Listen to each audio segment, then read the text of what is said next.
Good morning everyone. This is another mini blog. ఇది హిందూ కాలేజ్లో ఉన్న అగ్రికల్చర్ డిపార్ట్మెంట్ గురించి. ఇది కూడా సేమ్ సవిష్కార్ కోసం వాళ్ళు ప్రిపేర్ చేస్తున్నవి అనమాట. న్యాచురల్గా వర్మీ కంపోస్ట్ రెడీ చేశారు.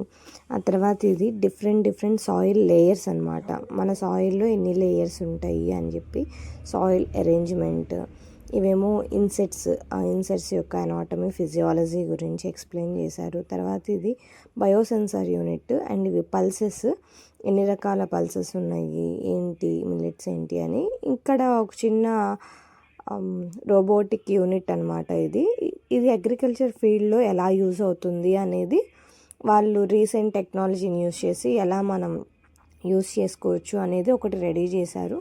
ఇది వచ్చేసరికి ఇండియాలో ఏ ఏరియాలో ఎలాంటి పంటలు పండుతాయి, ఏ ఏరియాలో ఏ క్రాప్ ఎక్కువగా ఉంటుంది అనేది ఈ యొక్క మ్యాప్లా ప్రిపేర్ చేశారు. నాకైతే అది చాలా నచ్చింది. ఇది కూడా అదే బయోసెన్సర్ యూనిట్. అండ్ ఇది వచ్చేసి న్యాచురల్ ఫర్టిలైజర్స్. ఇంట్లో మొక్కలు పెంచుకునే వాళ్ళకి బయట నుంచి కెమికల్ ఫర్టిలైజర్స్ యూజ్ చేయకుండా మనం ఇంట్లోనే వేస్ట్ని యూజ్ చేసుకొని న్యాచురల్గా ఫర్టిలైజర్స్ని ఎలా ప్రిపేర్ చేసుకోవచ్చు అనేది ఇంకొక యూనిట్ రెడీ చేశారు.